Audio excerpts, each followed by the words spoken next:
So, like Krishna says, there's never any loss or diminution, and even a little advancement. I mean, yeah, they said no, but they said something to Krishna. So, that's how powerful devotional service is.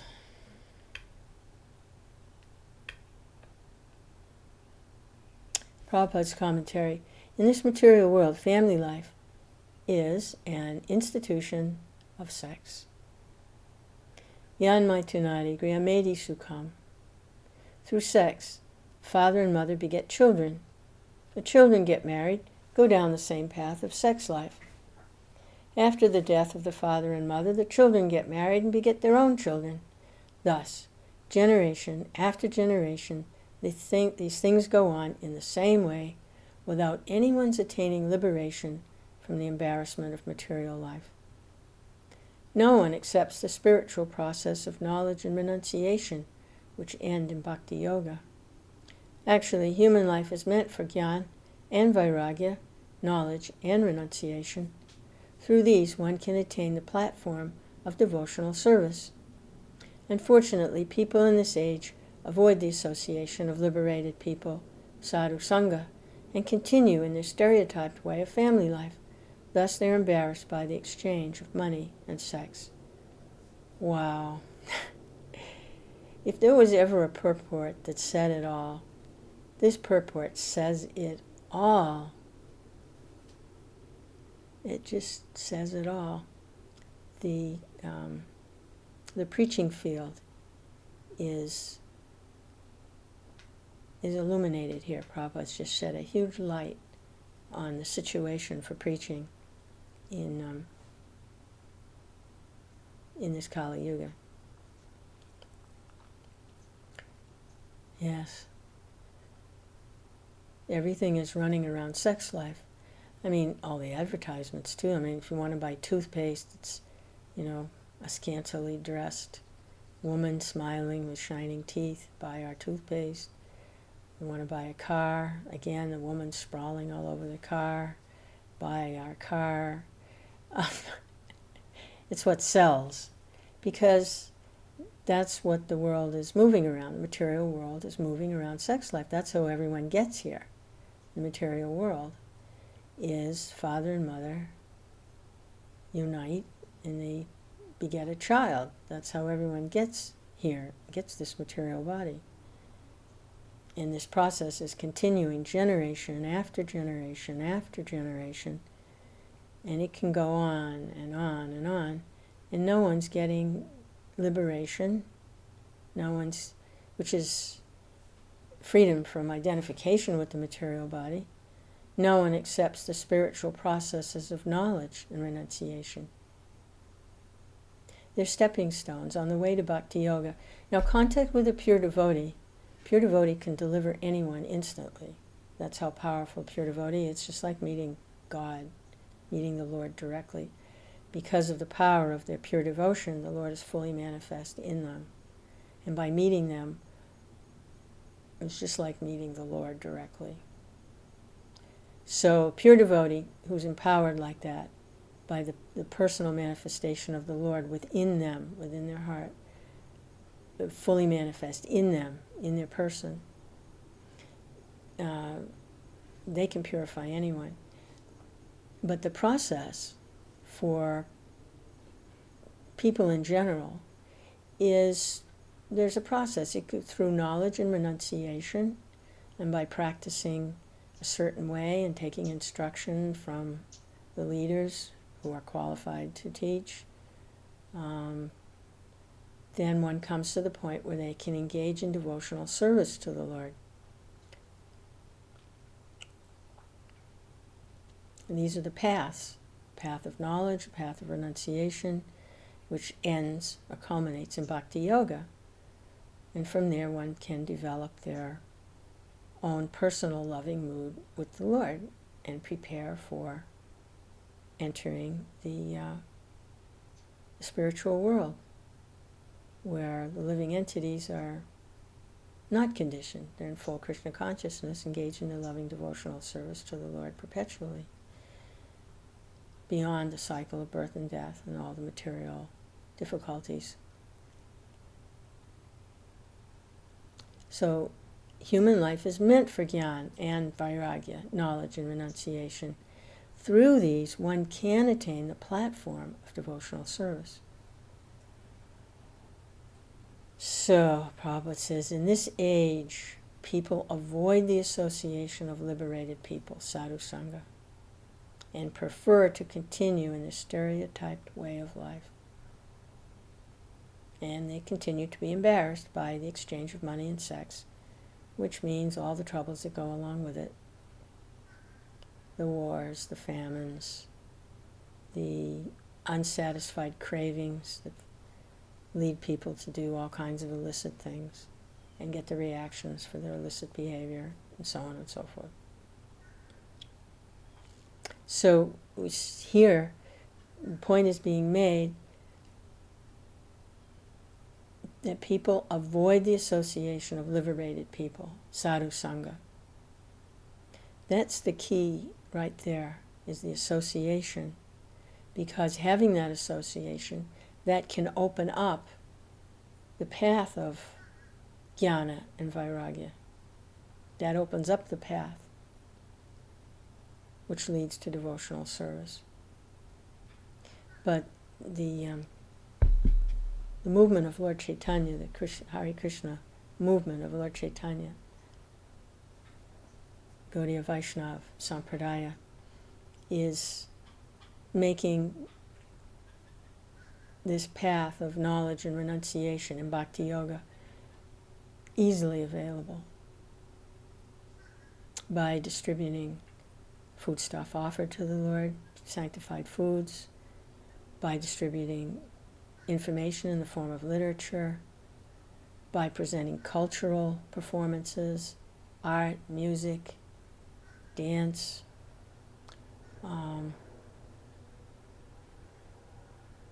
affecting, this movement of Lord Chaitanya is affecting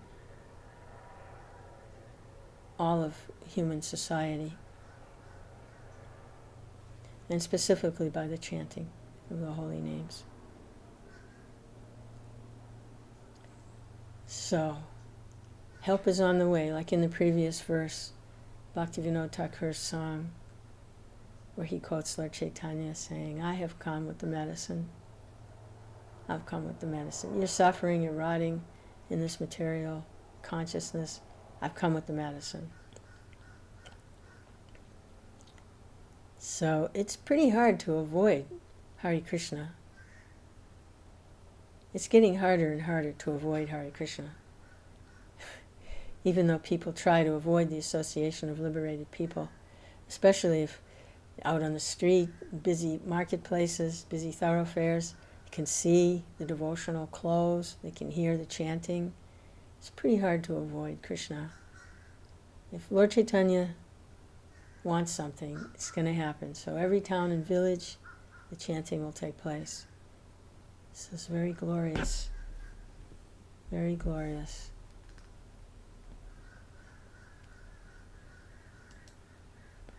Text 15. There were and are many political and social heroes who have conquered enemies of equal power, yet due to their ignorance in believing that the land is theirs, they fight one another and lay down their lives in battle. They're not able to take up a spiritual path accepted by those in the renounced order. Although they are big heroes and political leaders, they cannot take to the path of spiritual realization. Yeah, the land is ours, and they fight, and they kill each other. So what good is that?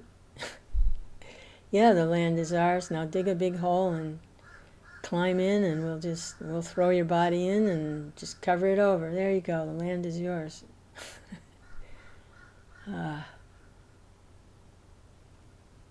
So they have this lust for power. The land is ours. It's Prabhupada's commentary.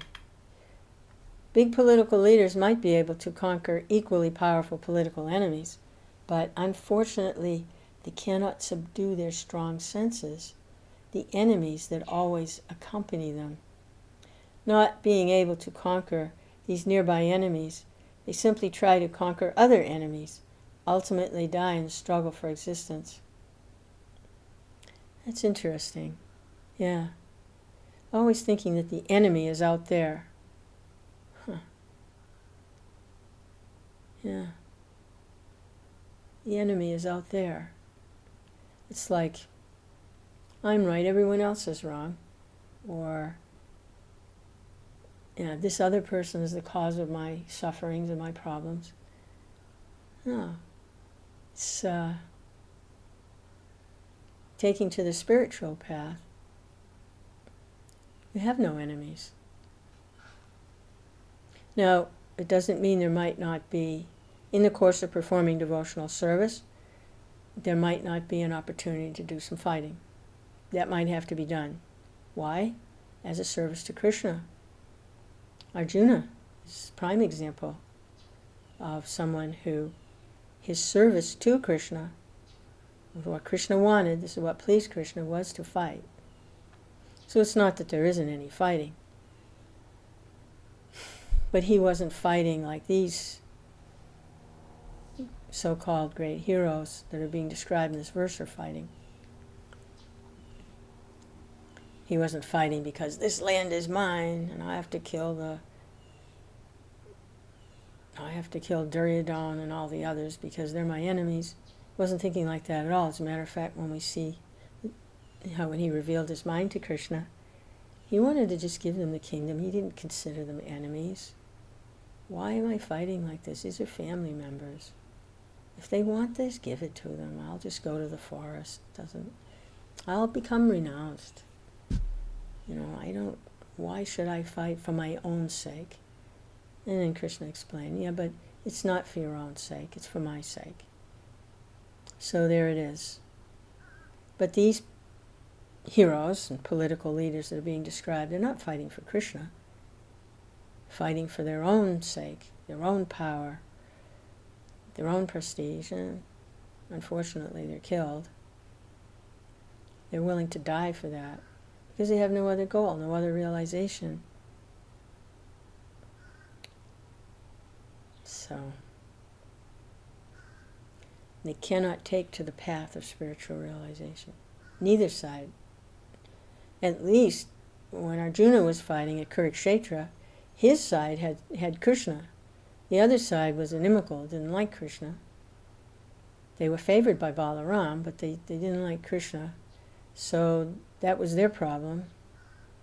At least on Arjuna's side, the devotees were there. They were fighting for Krishna, in Krishna consciousness. Here, they're just fighting. Neither side has any consciousness, and neither side is favored by Krishna. They're just fighting over land and resources.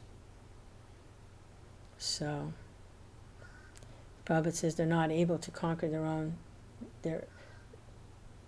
enemies, their internal enemies, their spiritual enemies. And they die. They leave their body in that condition, so what was gained? They do not take to the path of spiritual realization or become sannyasis. Sometimes these big leaders take up the guise of a sannyasi and call themselves Mahatmas, but their only business is conquering their political enemies. This is probably an indirect reference to Mahatma Gandhi.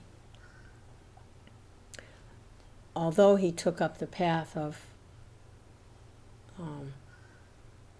nonviolence, it was for the purpose of defeating political enemies. So Prabhupada is critical of that. So you take sannyas and you renounce for the purpose of spreading Krishna consciousness, not for defeating political enemies. Although Gandhi was successful, he defeated his political enemies. But then in the end, a political enemy came and killed him. So he was stuck on that political struggle platform. And Prabhupada explained that when he was a young man, he admired Gandhi and this nonviolent movement, and that Bhaktisiddhanta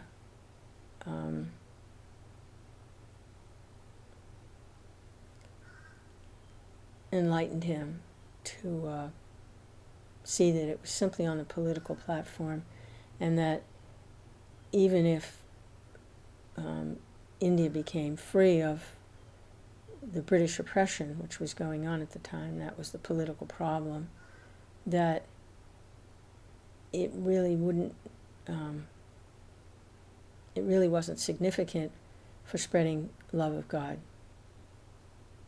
That spreading love of God came first, then the other things would sort themselves out afterwards.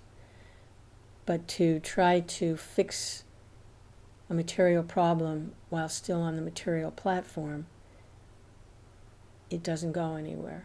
Better to get onto the spiritual platform, and then the material platform rearranges itself accordingly. So this is probably an indirect reference to Gandhi. Because they spoil their lives with the illusion of, this is my land and my family, they cannot progress spiritually and attain liberation from the clutches of Maya. Yeah, stuck on the political platform means you're still thinking, this is mine. This is my land, this is my family, this is my country, this is my people, and my, which is simply an expansion of, I am this body, and this is my body, and this is my family, this is my land, this is my country, and so on. So it's still stuck on the material platform.